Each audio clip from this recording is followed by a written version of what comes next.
Hello everyone, I'm Starting and welcome back to some more Fatal 12. It's already the cultural school festival, so let's get to it!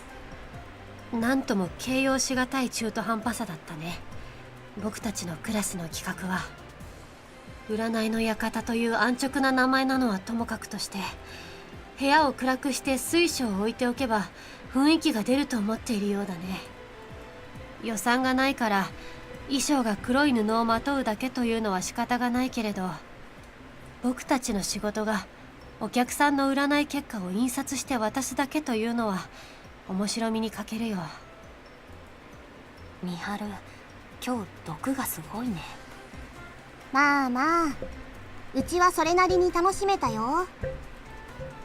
Mihiru wasn't wrong though, it was very mad to say the least. The fortune telling itself was done via PC program, bought by one of the girls familiar with that sort of stuff, so that wasn't bad. You put your date of birth and some other info in, and then it spit out a result based on around her horoscopes. It was our job to print and hand out said results to anyone who wanted them. She probably didn't get permission from the creator to use it for this, so the idea was a bit of a gray area. Then again, charging 100 yen per go probably tipped the scales. しかし、これでやっと文化祭を堪能できるね。羊さんの喫茶店へ立ち寄ったら、僕は図書室で午後まで時間を潰して帰宅させてもらうけどね。うちも。まあでもみんな頑張ってるし、せっかくだし校内一周はしとかないとね。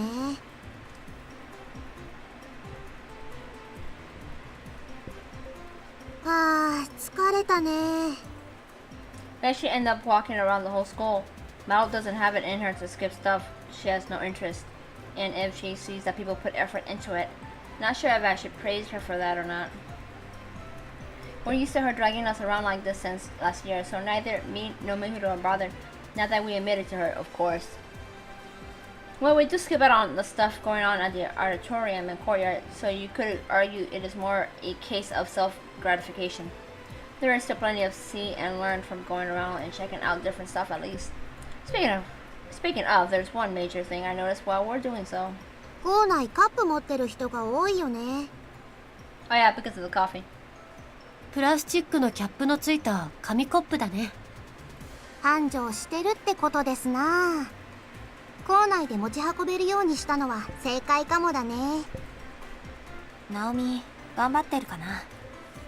リータンも気になる？じゃ、そろそろナオリンの教室に突撃しよう。We passed by once already, so we know which way to go. The corridors have been gradually filling up with people as the day drags on. We make our way through the crowd with one destination in mind.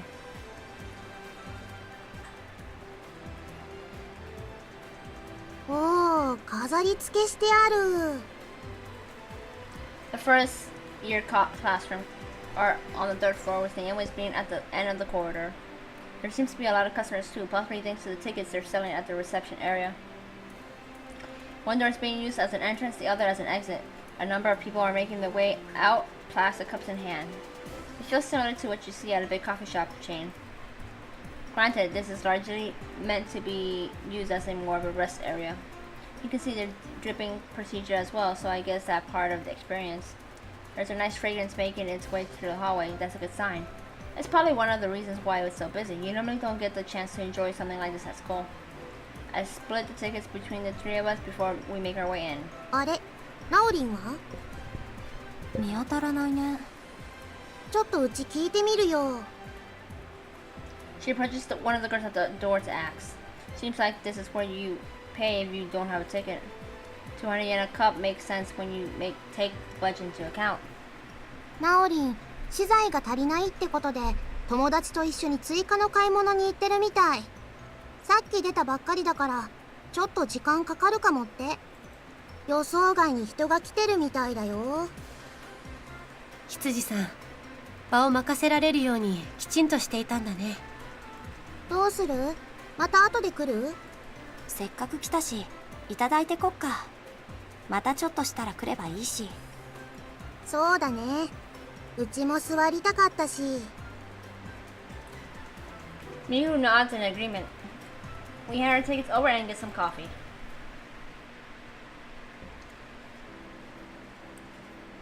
They're the same chairs we use for class, but they have nice tablecloths and decorations set up on the desk. Makes it an ideal spot to sit down and escape all the activity outside. The coffee's nice and fragrant, so they definitely worked hard on it. I can just imagine Naomi doing her best to teach everyone how to brew it. I hope to get the chance to taste her coffee once she gets back. 羊さんも Excuse me. ライオン感が好きみたいだね。 Yeah, she loves me, Miharu. 言われてみれば小物とかのセンスも似てるよね。出張版？ナオミはうちに通ってたし、小物を一緒に買いに行ったりしてたからかな。Uh-huh. そうだね。きっとリンカの影響だ。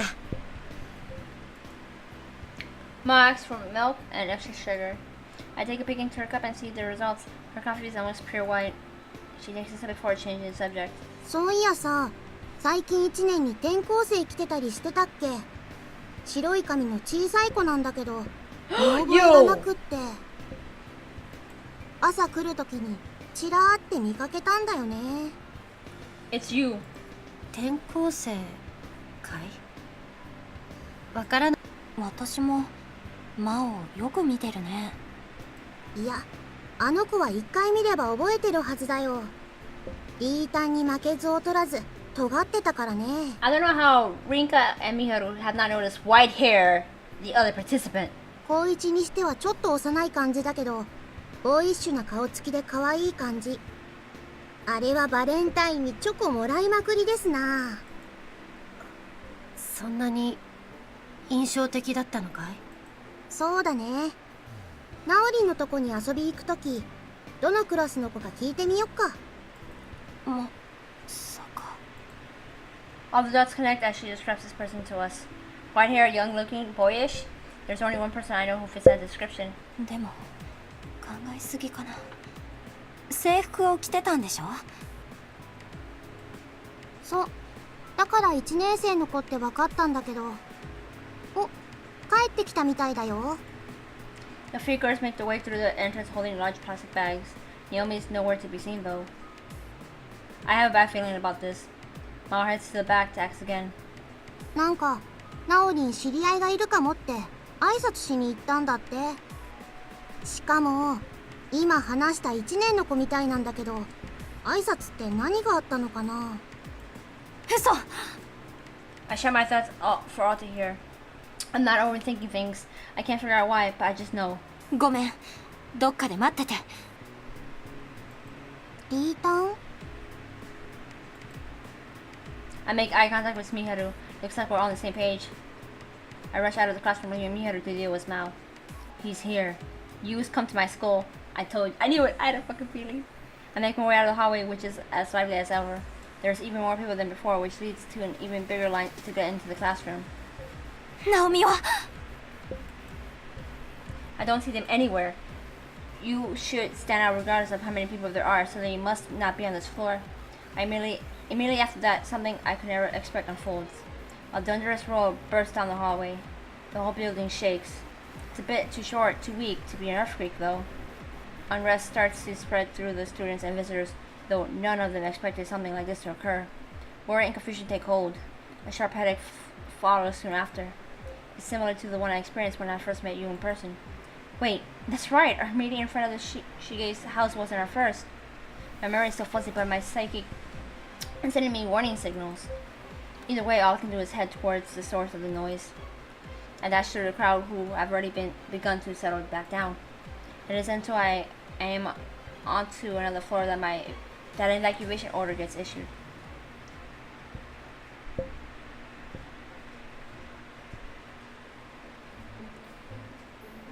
Naomi finds herself in the pursuit of a young boy. She doesn't know his name, but the look in his eye was familiar. While the class leader has to make sure everything runs smoothly, she decides to go with some friends to stock up and ensure they don't miss anything, as well as to take charge in the off chance that they need to sell out. As expected, they couldn't find the exact same things they needed, but she was able to pick out suitable replacements. Fortunately, she expected that things might become hectic on their first day. She did everything she could to make sure things go well, but it's rare for that to happen when doing such things for the first time. Curious about how things are going, they make their way back to school. Everything is fine until Naomi notices a boy with white hair amongst the students, and he's wearing the mecha uniform. The most striking thing about him is the way he would be easy to mistake for a regular student thanks to his gender-neutral appearance. However, Naomi is aware of his true nature. He's a participant in divine selection. He could very well be Rinka's enemy. Oh, he's wearing the girl outfit. Ah, sorry, I gotta see this. Because since he could pass for a girl, that's why he doesn't care. He looks all around as he explores the school. Naomi can only surmise that he is searching for someone, most likely Rinka. At first, she considers getting in touch with Rinka, who is probably still at school, but her battery has died. Out of all the things to forget, it had to be charging her phone. Naomi has already convinced herself to take charge of the situation. She makes up an excuse for her friends and then begins to tail him. He resembles a predator searching for its prey. This isn't something the same person she saw at the station the other day. Her gut is telling her that he's planning on something here. Her heart races, every thump is palpable. Just then a sharp headache overtakes her. Her mind flashes back to the dreams she had of Rinka's death, dreams she had told Rinka about. Those were memories of the event that had been undone. There are still too many question marks surrounding it though. Why did it happen? How did it happen? And the predator behind it. It's him. Her memories begin to catch up with her as she tails the boy. Why is there suddenly a perpetrator involved? The answer is simple. She recognizes the look in the boy's eyes. あの子との因縁はリンカ先輩だけのものじゃない。私も The worse her headache gets, the more she comes to realize that her dreams are in fact reality. He makes his way through a less crowded area despite seeming to be in search of someone. It's tailing him much more difficult. But Naomi refuses to back down. Eventually he makes his way into a certain classroom. One not being used by any class for the Culture Festival. It's serving as storage area for unused chairs and desks. Naomi is able to find an appropriate hiding spot thanks to that. However, her hopes of remaining hidden are quickly shattered. Oh. もう隠れなくていい。 Idiot. She can't stifle her surprise at being called out to. Her exclamation may be silly, but she is aware that this is no time to be embarrassed over such a minor thing. While she is unsure what to say, he opts to carry the conversation forward. お前が一番の大切なものだということは分かっている。あの時、電車の中で一番はお前をかばって死んだから。 Also, he remembers. 先輩の死 The chill runs straight down her spine. Her every nerve fires a signal of fear upon confirmation that her dreams are reality. お前自身に恨みはない。だけど、お前には犠牲になってもらう。 Do not hurt Naomi. あの人は僕を殺さなくてはならないんだ。あなたは何を言っているんですか？あの人は僕を生かしてしまった。僕を目覚めさせてしまった。僕は生きていてはいけない人間だ。たった一つの生き方しかできないから。 A light flashes through the room before Naomi can process what the boy means. A massive road turns alongside the light. No, this is from the opening! No. The windows in the classroom crack under the atmospheric pressure of the blast. Naomi is blown away without even a moment to scream. Once again, she has come to face with a bomb. It is in this moment that she remembers her fate is inherently connected with the others. This is from the opening. お前の尾行には気がついていた。もともとお前をこの教室に連れて行こうと思っていたから助かったよ。 Tell me she dies. この部屋の机の中に複数の爆弾を仕掛けていたんだ。お前を殺すために。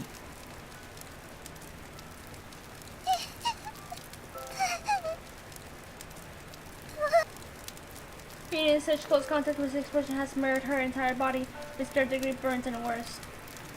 She has gotten pierced by several pieces of sharpener that formed from the blast. The raw force of the blast had crushed her ribs. Everything is ragged, weak, and ready to fade at any moment.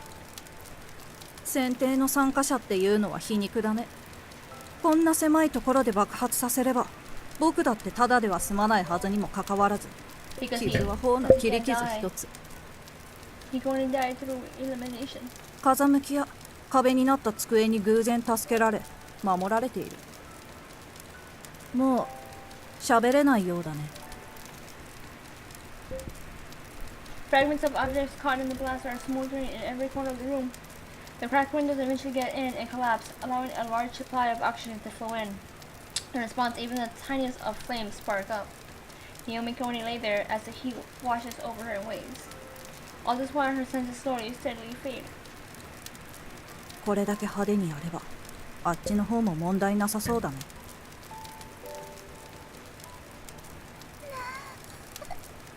That's it, my opinion on you changed. He deserves to die. まだ喋れたのか。さっきからそればっかりだね、お前は。 His frigid response is enough to douse the strongest of flames. 僕は死ななければならない。生きていちゃいけない人間なんだ。でもね、せめてその死には意味があると信じたい。あの人に殺されれば僕の死にも意味があったと思えるんだ。 If we get rid of you, does that mean Naomi comes back to life? あの人は僕を殺せなかった。このままではずっと同じ。だから覚悟してもらう。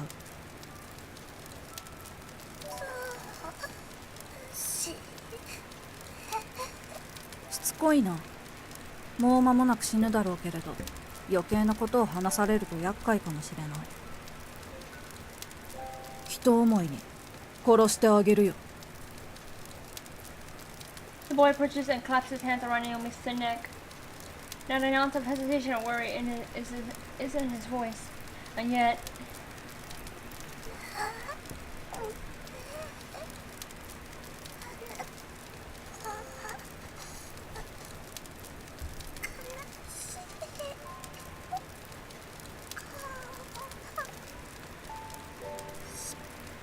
even on the brink of death, she can notice the grief look lurking behind the fierce look in his eyes.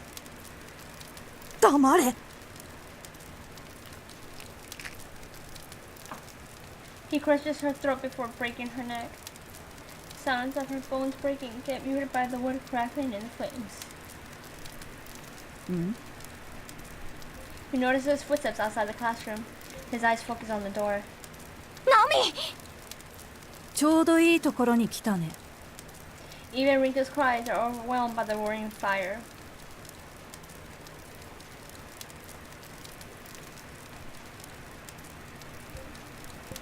The fire alarm rings through the PA system, warning both students and visitors of the situation at hand. It isn't necessary for me to understand what is going on, though. I bear witness to the sea of fire that caused it to go off. Inside the room where Teferi's cloak was in the flames.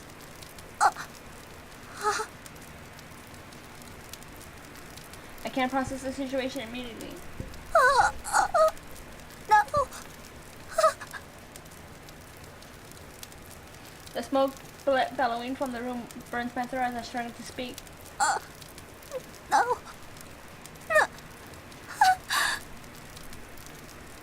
I may have been better off not knowing what happened. Naomi! Her body is lifeless, like a puppet without its support. And her body is being held by a boy, you. He steps away from her and her body collapses to the floor. I dash towards her in an attempt to catch her. I have no chance to reach her in time, though. Just as her body touches the floor, the flames swarm all over her uniform. I press on, though. Nothing will stop me from getting to her. Or so I think. Before I know it, I've fallen on my behind. It was Yu's doing. He approached and knocked me down without me noticing. お前がやったのか。僕は昔から英雄になるようにと刷り込まれてきた。英雄なんていうのは使う側にとって都合のいい言葉に過ぎない。そんなことは分かっていたけど、僕にはそれしかない。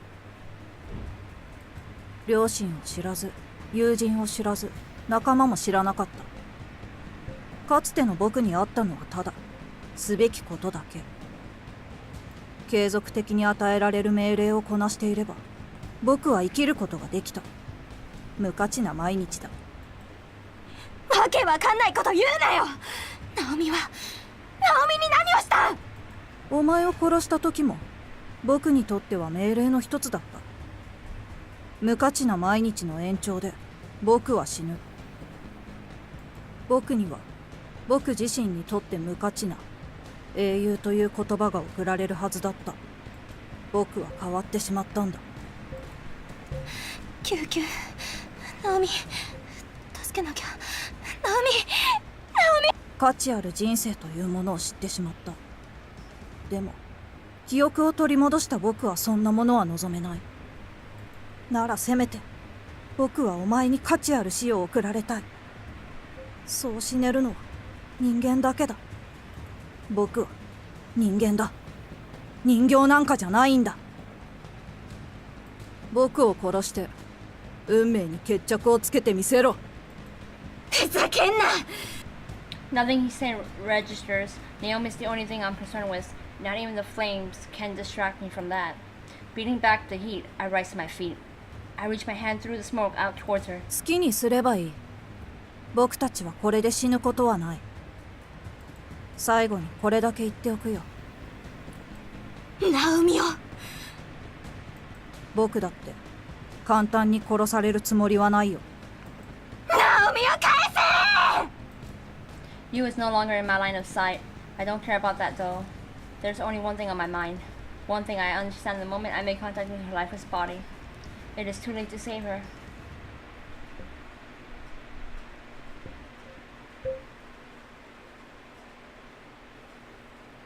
こんばんは、お嬢さん。辛かったようだけれど、これも一つの運命だ。 Stop. 炎の中で君はやっと真実を思い出したのだろ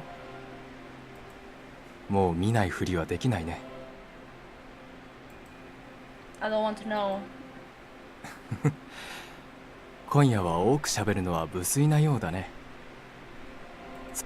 ようやく運命と向き合う時だ。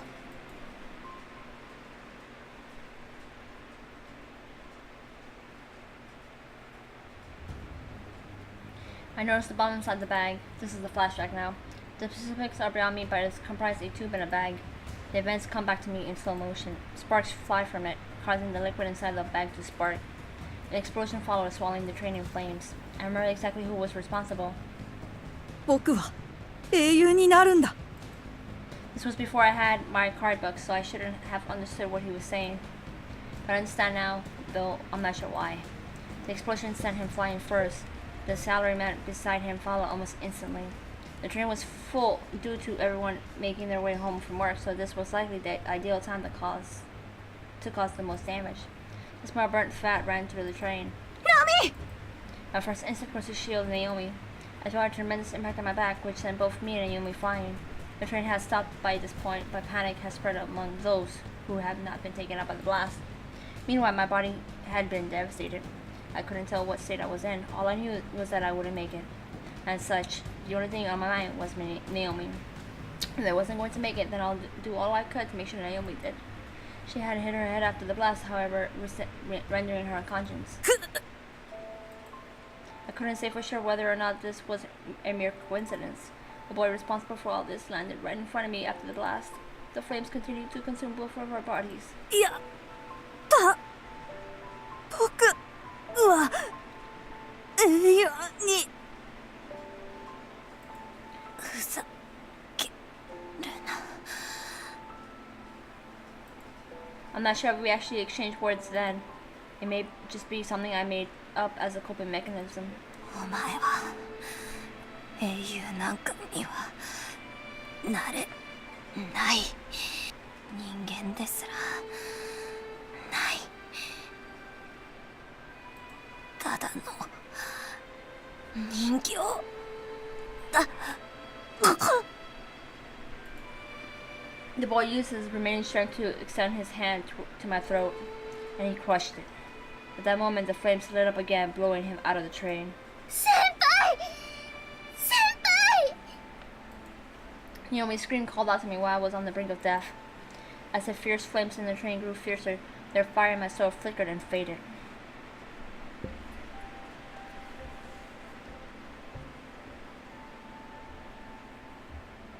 Those were the memories I had forgotten. The truth locked away was in my subconscious. It's no wonder my cause of death card never materialized when I thought I simply got caught in the fire. The fire wasn't what killed me, it was suffocation after having my throat crushed.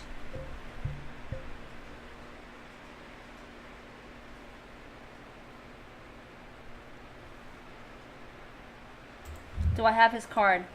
Do I fucking have his card? No, I don't. I don't have his regret. Oh, my cause of death was death by asphyxiation, but I don't have my regret card though.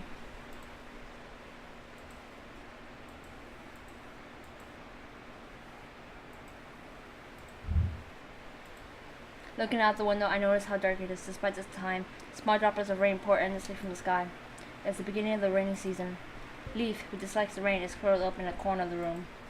I struggled to remember exactly what happened between now and yesterday. Apparently, Miharu rescued me from the flames after I fell unconscious. How I got home is a mystery, but it looks like I didn't bother to change or even crawl into bed. When I woke up, I was on the floor. Yesterday's event were no dream either. Checking on my phone, it made the news, though without much prominent coverage. It doesn't seem like it's being reported as a terrorist attack. I'm not sure why. Possibly because they haven't finished their inspection yet. How they're reporting it isn't any interest to me though. I already know the most important consequences of it. The fire was put out before it could cause any serious damage. I made it out with only some minor burns, but there was only one casualty in the end. One person incredibly dear to me, Naomi. Out of all the people there, only one lost her life. And out of all the people there, it had to be Naomi. The more I repeat that to myself, the more I try to pretend it never happened. Why? Why her? What did she do to deserve it? That's all I can think. 私のせいだ。 Naomi died because of me. Because I got her involved. 私のせいで。 I'm to blame for her death. This wouldn't have happened if I pushed her away. This wouldn't have happened if I had never asked her to shoulder their burden with me. If I weren't so weak then, none of that is relevant anymore though. They're nothing but what ifs. What I'm facing right now is reality. What I'm facing right now is my own fate. My body gradually loses strength. Today, I put up a sign regarding Lionhouse indefinite closure.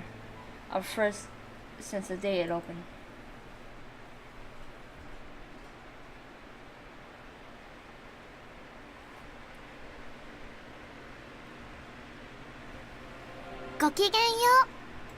Yeah, be quiet. I want to say something. What week are we in?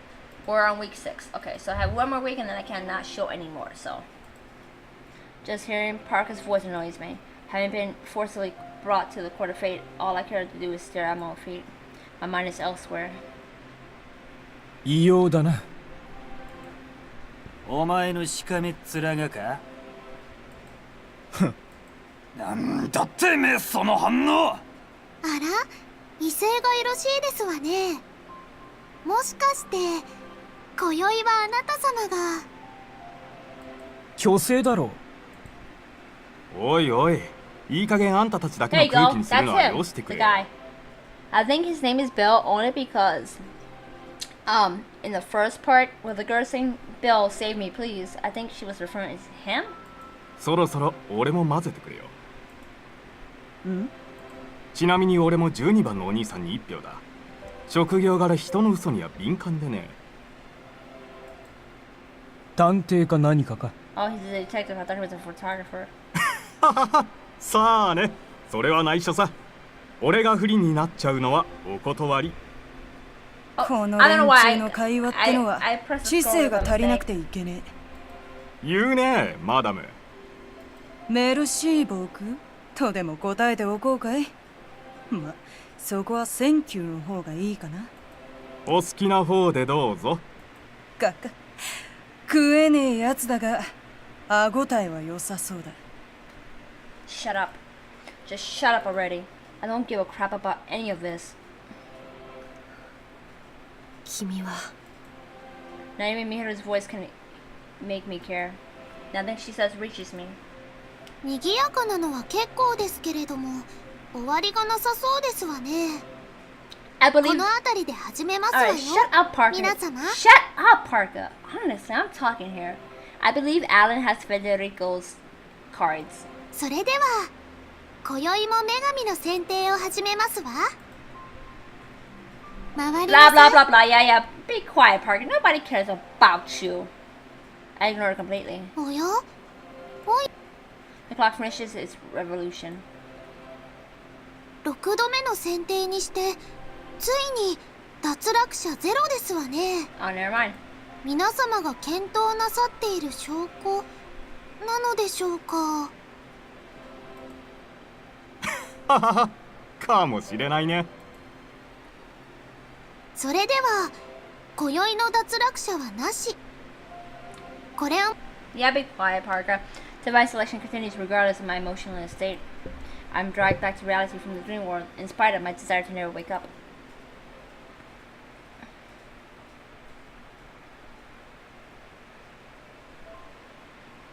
It's Monday apparently, and it looks like it's raining. School, who cares? Not like I have to go. We got the day off. As if I care about that. I see Naomi smile in my mind's eye. Memories of the coffee we made together?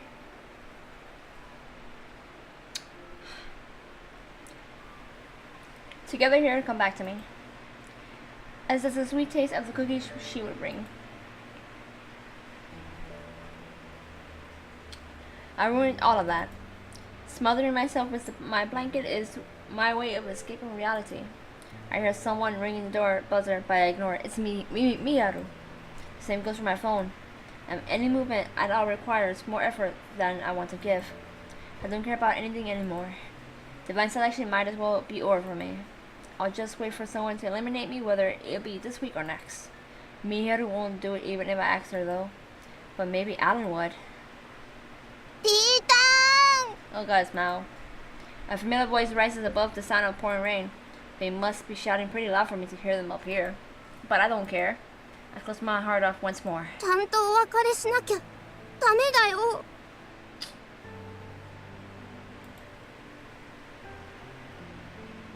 I somehow drag myself over to and open the window, a choice that keeps me from attaining true scum status.